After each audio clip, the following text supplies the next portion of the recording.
Guys, I'm delighted to welcome to the podcast a legend who has Michael Savage, who needs really no introduction. But if there's anyone who doesn't know him, he is an author. He's a political commentator, a former radio host of the Savage Nation, and also, by the way, an inductee into the National Radio Hall of Fame. Well deserved. You can follow him on social media on X at A Savage Nation. His website is michaelsavage.com.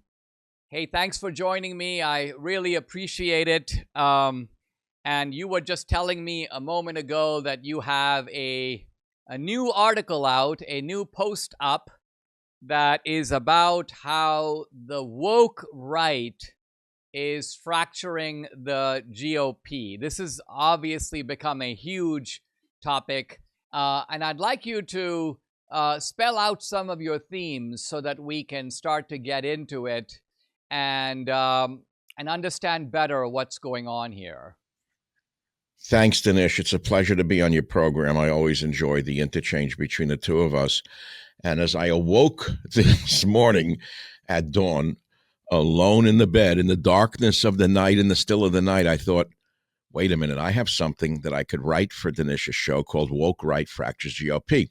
And the reason I wrote this, is it's on X, I can read it to you, it'll take a minute, is because last night I was communicating with a friend of mine who writes for Breitbart, brilliant guy, and he's saying to me almost the same exact thing in another way. I have to find it, I won't repeat his name.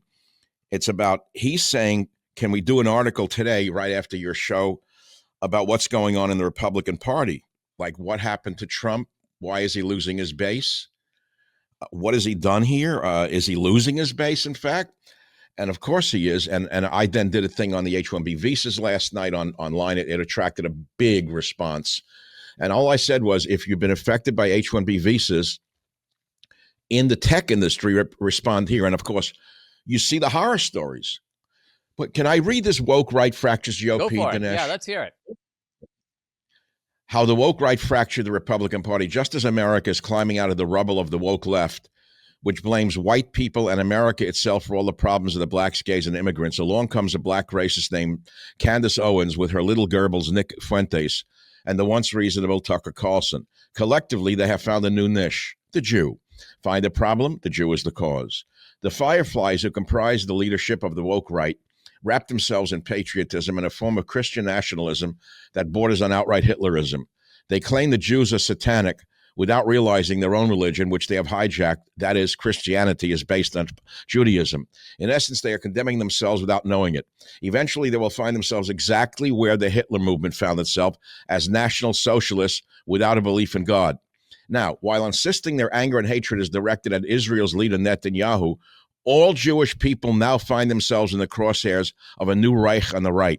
Especially prevalent online, this race-based hatred will, if not stopped, follow the natural course of all racist movements, resulting in attacks upon the weakest and most vulnerable amongst the Jews, the pious, and the elderly. That's the entire piece. And believe me, if you want to see hatred, all you got to do is go on my X account and see the denial, rage, hatred, and I'm not following you anymore.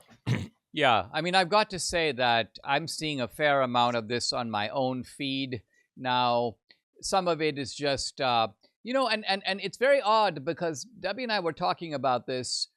Until a few years ago, if you were to ask either of us, and we're both immigrants, she's from Venezuela, I'm from India, you'd have leftists who would say to me over the years, hey, Dinesh, you've been all your life on the precincts of the right.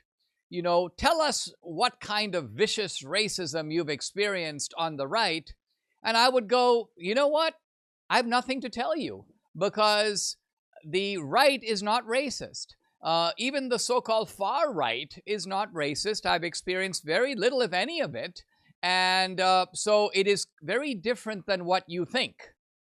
Now, I don't know if Debbie or I could say that today. And I think what you're saying is you can't say it today either, because we are seeing ostensibly from our own side a type of degrading kind of rhetoric and attack. Now, I don't know about you.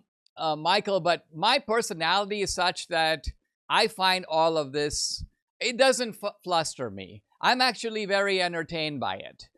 Because I find it unbelievably stupid. These are like, Dinesh, you had a career-ending post on X, and I'm like, my career has supposedly been ending since like 1991. So tell me another one.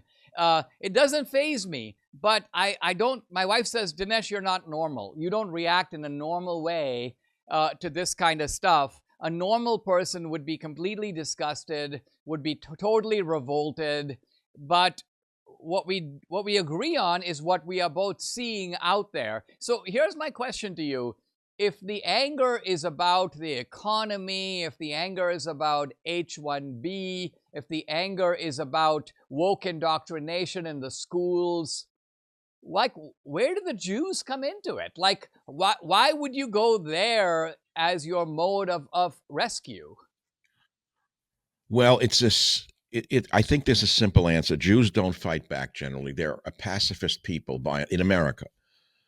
Israelis are one thing, Jews are another. American Jews have always been supine in the society, except for the dominant and obvious types that I myself detest. You know, the Katzenberg, Matzenberg, and Ratzenberg, the Hollywood types.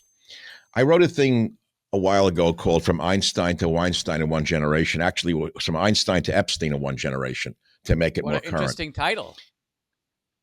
How did we go from Einstein as let's say, the image, the national image of the Jew, to Epstein now as the image of the Jew? How did this happen in one generation? And how did we come to a place where a new Reich has arisen in America? They don't call themselves that. And of course, they're very clever by saying, oh, we don't hate all Jews. That's like some of my best friends are black from the 1960s. That used to be a joke. If you're much younger than me, but that was a joke where you caught a racist saying, why are you picking on blacks? They would say, some of my best friends are black. So now they're saying, Tucker says, some of my best friends are Jews. I don't hate Jews.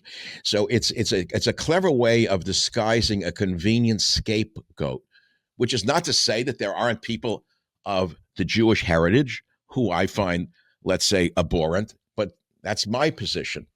But it's true in all races. You can find abhorrent people in all races. You can find saints in all races. My mother taught me that, and I grew up learning that to be true. Why the on with only stereotype permitted of the person of Jewish ancestry is something evil and foreign is the question. And I think the answer is the one I gave a minute ago, Dinesh. The Jews don't fight back. You know what they say? It's like you. Who cares what they say? Let them gay and red, they would say in Yiddish. Let them go to hell. Who cares what they say? We're used to it. They shrug it off and they go on with their lives. They just do what they have to do. They're not going to react to these slurs. But I have to say that I've studied the origins and the manifestation of Hitler's Germany over and over again because it traumatized me as a child. And I studied it. I actually read Mein Kampf when I was 11 years old. My father had a store with used goods, and sometimes books would arrive, and I'd sit in the basement reading stuff. And I found an English translation of Mein Kampf by Adolf Hitler. I'm 11 years old. I read the book. And basically, he found a scapegoat in Germany for all of Germany's problems after World War I, and all fingers pointed in his racist mind. He found a scapegoat, the Jew. So America's in trouble right now. There's massive unemployment amongst the educated class, particularly amongst young white kids who never had an identity to begin with other than being young and a male. Now they found out that they're actually a member of an oppressed group, the white boy. And they have been picked on. I mean, let's be clear. For a whole generation now, we've heard whites are no good, whites did this, whites did that, colonization, this and that. So now the white kid is waking up and saying, wait a minute, who's doing this to me? And along comes this weirdo, Candace Owens, and maybe you can elucidate me of who she is. I never heard of her until recently. I mean, she's an attractive lady of African-American heritage, I guess. She used to work for a Ben Shapiro, right? Something like Yeah, that. all these people, whom I've known fairly well, they came up sort of in one way, and they've metamorphosed into something else. So Candace came up basically as a feisty young black woman who was attacking DEI, attacking affirmative action, and telling blacks to leave the Democratic plantation. That was her shtick. She started. So that was she was a good black at Yeah, that she point to started the this group conservative. called Blexit, which was kind of like, playing off the idea that blacks are going to be exiting, kind of a clever, and she'd have these forums around the country, and I would participate in them because I thought, wow, this is a wonderful opportunity to present these ideas. So all of these people, it's like she climbed up one ladder and now she's on a completely different ladder. And the other thing about it is, I mean, you're probably more aware of the hatred toward the Jews. I'm also noticing a lot of hatred toward like Asian Indians. Now, again, it's one thing if you want to talk about H-1B. I haven't talked about H-1B my whole career. But the kind of people who get bashed are not H-1B. People are bashing like Usha Vance. They're bashing like Harmeet Dillon, Vivek Ramaswamy. They're bashing me. So the point is, we're not responsible for demonizing these white males. On the contrary, we've actually devoted our whole career to fighting against DEI and affirmative action. So I think what makes this kind of weird is that there is a broader based scapegoating going on. And I think what you and I are saying is that while, we understand why these young people are in the mood that they are, but the blame really belongs with the leaders, people of the Candace and the Tucker stripe, because they're the ones who are steering these young people and saying, listen, the master manipulators are all in Israel, and they're also trying to make people like Mark Levin and Ben Shapiro into being non-Americans. I know, I've seen it. So again, it goes back to your first question from my point of view, just to follow up on your question. Why is there suddenly a hatred for the Jew?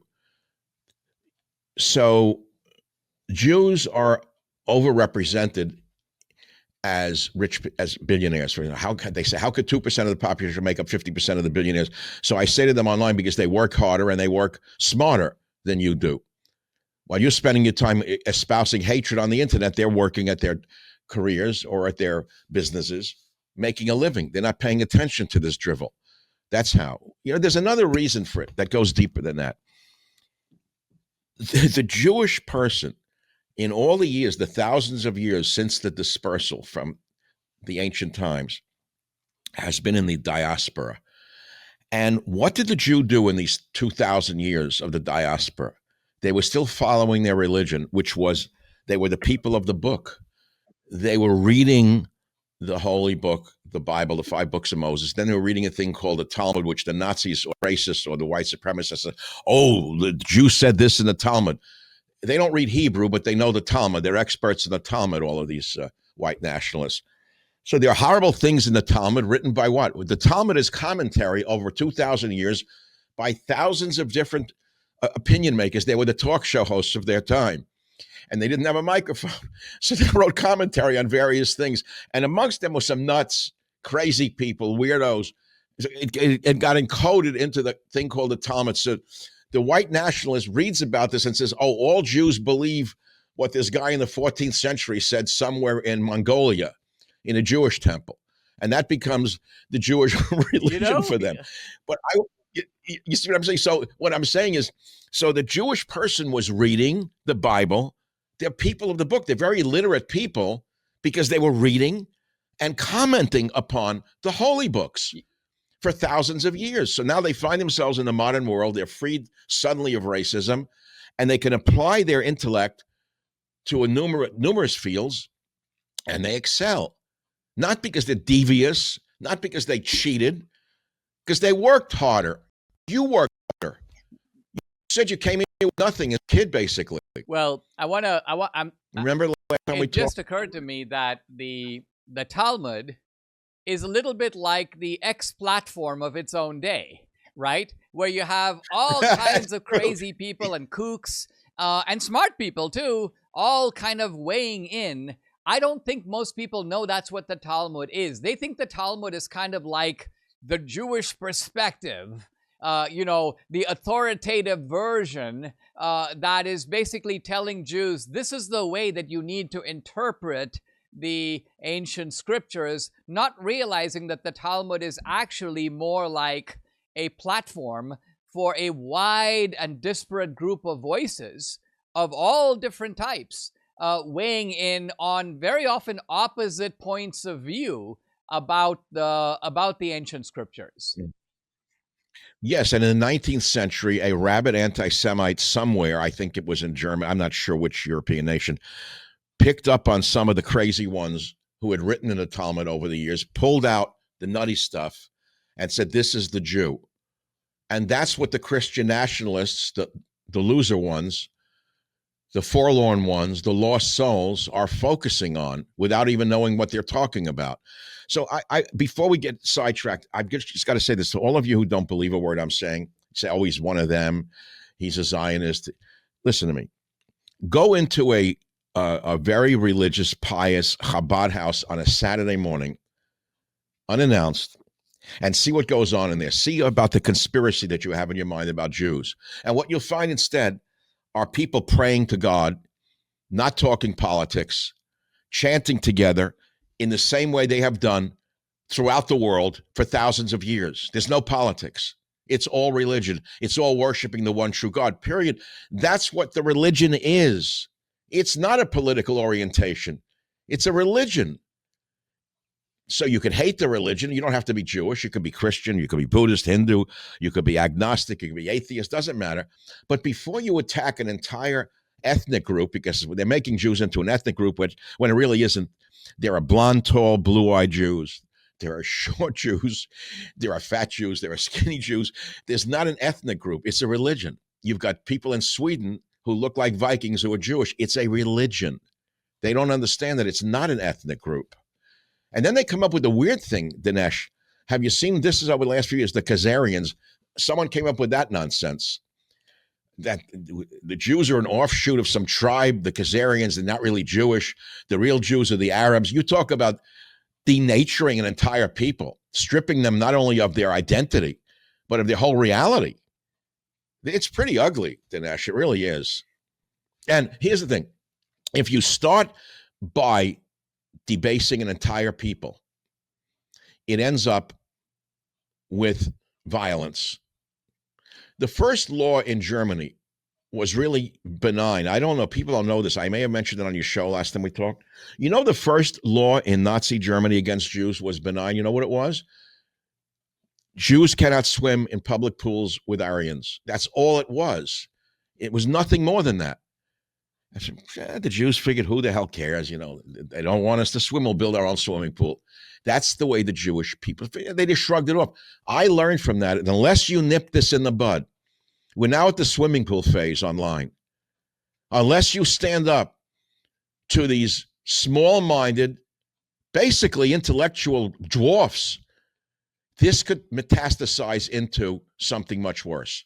I agree. Guys, I've been talking to the one and only Michael Savage, author, legendary radio host, podcaster, former host of the Savage Nation, and also member of the National Radio Hall of Fame. There's a lot here, Michael, and we'll have to pick it up the next time, but really appreciate and thank you for joining me. Thank you for listening, and thank you for having me on your very, very important show, Dinesh.